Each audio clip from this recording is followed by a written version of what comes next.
फसल में पीलेपन की समस्या 70% तक की उपज घटा देती है। फिर चाहे आपने गेहूं की फसल लगाई हो, चना, मटर, लहसुन, प्याज, सरसों या कोई भी अनाज वर्गीय, फल वर्गीय या फिर सब्जी वर्गीय फसल, और अगर एक बार फसल में ये पीलेपन की समस्या आई तो फसल शुरू से ही कमजोर हो जाती है, फुटाव कम होता है और पैदावार में गिरावट देखने को मिलती है। और सबसे खतरनाक बात तो ये है कि ये पीलेपन आने का कोई एक कारण नहीं होता है, इसके कई कारण होते हैं। तो आज के इस वीडियो में हम यही जानेंगे कि ये फसल में पीलापन क्यों आता है, इसके कारण क्या है और इसे कैसे कंट्रोल किया जाए। तो इस वीडियो को शुरू करते हुए आप ही कमेंट में बताइए आपकी किस फसल में पीलेपन की समस्या आ रही, ताकि हम अगला वीडियो उस फसल पर बना सके।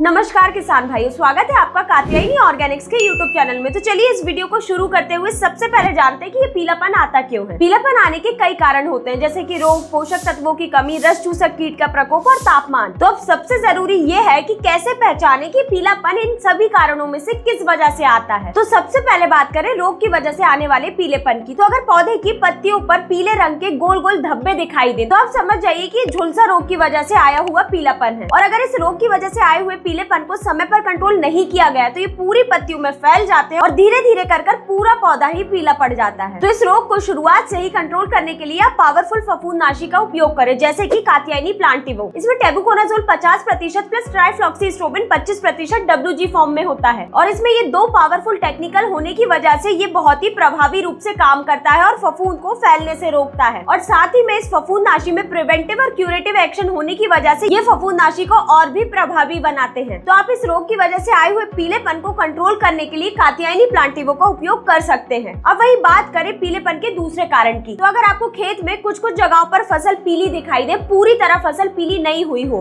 तो आप समझ जाइए कि ये पीलापन पोषक तत्वों की कमी की वजह से होता है। और ये पोषक तत्वों की कमी में भी नाइट्रोजन, जिंक, सल्फर, फेरस, ये सभी पोषक तत्वों की वजह से आ सकती है। अब इस टाइम पर ये पहचान करना भी बहुत जरूरी है कि कौन से पोषक तत्वों की कमी पौधे में हो रही है। तो अगर पौधे की पुरानी पत्तियां यानी कि नीचे वाली पत्तियां पीली होना शुरू हो जाए तो समझ जाइए कि ये नाइट्रोजन की कमी की वजह से हो रही। तो इस टाइम पर आपको नाइट्रोजन युक्त खाद देना बहुत ही जरूरी हो जाता है, जैसे कि यूरिया हुई, NPK 19-19। और वही अगर पौधे की ऊपर वाली पत्तियां सूखना शुरू कर दे तो समझ जाइए कि पौधे में जिंक की कमी है और ये जिंक की कमी पौधे के लिए सबसे खतरनाक होती है। और ये जिंक की कमी अगर आप पौधे पर देखेंगे तो सिर्फ पौधे की नसें हरी होती है और बाकी पूरी पत्तियां पीली पड़ जाती है और ऐसे ही धीरे धीरे पूरा पौधा सूखना शुरू कर देता है। और किसान भाइयों, ये आप अच्छी तरह जानते हैं कि जिंक एक इमोबाइल न्यूट्रिएंट है, मतलब कि ये पौधे में एक जगह से दूसरी जगह तक खुद से नहीं फैल पाता है। इसीलिए जिंक की कमी की वजह से पौधे की ऊपर वाली पत्तियां पीली पड़ना सबसे पहले शुरू होती है। और ये जिंक की कमी की वजह से पत्तियां पीली तो होती है, साथ में छोटी भी हो जाती है। और वही अगर आप बात करें कि पौधे की ऊपर वाली पत्तियां सिर्फ पीली पड़ रही है, छोटी नहीं हो रही है, तो आप समझ जाइए कि ये सल्फर की कमी की वजह से हो रहा है। तो इन दोनों पोषक तत्वों की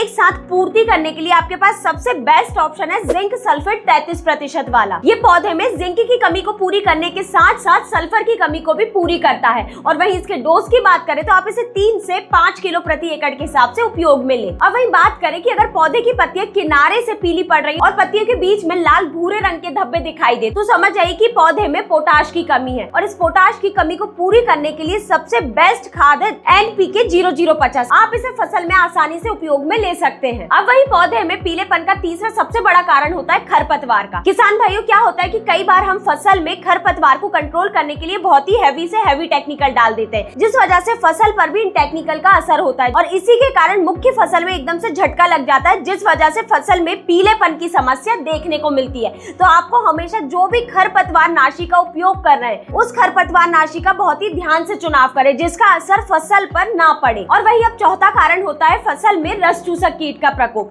अगर फसल में रस चूसक कीट जैसे कि थ्रिप्स, सफेद मक्खी, एफिड्स, माइट्स, अगर इनका भी प्रकोप होता है तो भी फसल में एकदम से पीलेपन की समस्या आना शुरू हो जाती है। और ये रस चूसक कीट की वजह से आए हुए पीलेपन के लक्षण को आप बहुत ही आसानी से पहचान सकते हैं अपनी फसल में। अगर पौधे में ये पीलापन थ्रिप्स की वजह से, तो आपको पौधे की पत्तियों पर साफ तौर पर टाके जैसे निशान या फिर किसी ने खरोच दिया है, इस प्रकार के निशान आपको साफ तौर पर दिखाई देंगे। और वही अगर ये सफेद मक्खी की वजह से आया हुआ पीलापन है तो आपको पौधे की पत्तियां ऊपर की ओर मुड़ी हुई और किनारों से पीली पड़ती हुई दिखाई देगी। तो आप इस तरह आसानी से पहचान सकते हैं कि ये रस चूसक कीट के हमले की वजह से आया हुआ पीलापन है। तो ये रस चूसक कीट को शुरुआत से ही फसल में कंट्रोल करने के लिए आप IMD 70 का उपयोग करें। इसमें इमिडाक्लोप्रिड 70% WG फॉर्म में होता है। और वही इसके डोज की बात करें तो आप इसे 60 ग्राम प्रति एकड़ के हिसाब से उपयोग में लें। अब वही बात करें पांचवा और सबसे आम कारण फसल में पीलेपन के आने के, वही है तापमान का एकदम से बढ़ जाना या फिर हद से ज्यादा कम हो जाना। क्या होता है कि अगर तापमान एकदम से बढ़ता है तो भी पौधे के अंदर तनाव आ जाता है, जिस वजह से पौधे के अंदर होने वाली जरूरी प्रक्रियाएं सही से नहीं हो पाती। और वही अगर एकदम से तापमान बहुत ही कम हो जाता है तो भी पौधे के अंदर ये जरूरी प्रक्रियाएं नहीं हो पाती, जैसे कि क्लोरोफिल का निर्माण पौधा सही से नहीं कर पाता, जिस वजह से पौधा खाना नहीं बना पाता और पौधे में धीरे धीरे करके ये पीलेपन की समस्या आना शुरू हो जाती है। किसान भाइयों, तापमान को ज्यादा या कम करना तो हमारे हाथ में नहीं है, लेकिन फसल को इस तनाव से बचाने के लिए क्लोरोफिल के निर्माण को बढ़ाना हमारे हाथ में। इस तनाव से फसल को बचाने के लिए आप सीवीड एक्सट्रैक्ट का जरूर उपयोग करें। ये पौधे को तापमान से लड़ने की शक्ति देता है, पौधे में ज्यादा से ज्यादा हरापन लाता है, जिस वजह से पौधे में ज्यादा से ज्यादा फुटाव होता है, कल्ले अच्छे से बनते हैं और ये सब सीधे पौधे की अच्छी ग्रोथ और पैदावार के रूप में देखने को मिलते हैं। और वहीं ये सीवीड एक्सट्रैक्ट के डोज की बात करें तो आप इसे 250 मिलीलीटर प्रति एकड़ के हिसाब से उपयोग में लें। तो किसान भाइयों, ये थी जानकारी कि फसल में पीलापन किन किन कारणों की वजह से आता है और इन्हें कैसे कंट्रोल करें और किन बातों का ध्यान रखें।